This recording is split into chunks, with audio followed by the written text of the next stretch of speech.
Catherine. நான் தூத்துக்குடியிலேருந்து வரேன். Schooling college எல்லாமே தூத்துக்குடியில் தான் முடித்தேன். பிபி கிராஜுவேஷன் முடிச்சிருக்கேன். என்னதான் கிராஜுவேஷன் முடிச்சிருந்தாலும் தூத்துக்குடியில் வாங்குற சேலரி எனக்கு காணலை. ஸோ என்ன பண்ணலான்னு இருக்கும்போது தான் எங்கள் ஊரில் மொபிலைசேஷன் பென்சன் கவர்மெண்ட் காலேஜ்லேருந்து வந்திருந்தாங்க. அவங்களோட டீட்டெயில் கேட்கும்போது தான் இந்த தமிழ்நாடு திறன் மேம்பாட்டு கழகம் மூலிமா இலவச பயிற்சி கொடுக்குறேன்னு சொல்லியிருந்தாங்க. டீட்டெயில் கேட்கும்போது ஃபுட் அண்ட் அக்கமெண்டேஷன் எல்லாமே ஃப்ரீயாக ப்ரொவைட் பண்ணுறேன்னு சொல்லியிருந்தாங்க. உடனே நாங்கள் சென்னைக்கு கிளம்பி வந்து இந்த காலேஜில் ஜாயின் பண்ணோம். 3 month கோர்ஸ் நல்லபடியாக முடிஞ்சது.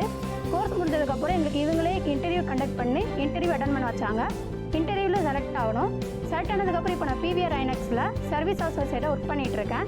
இப்போ எனக்கு 24,000 எனக்கு சேலரி வந்துட்டுருக்கு. இந்த சேலரினால் எனக்கும் என் ஃபேமிலிக்கும் ரொம்ப யூஸ்ஃபுல்லாக இருக்குது. இந்த வாய்ப்பு கொடுத்த தமிழ்நாடு அரசுக்கும் பென்சன் கவர்மெண்ட் காலேஜுக்கும் ரொம்ப நன்றி.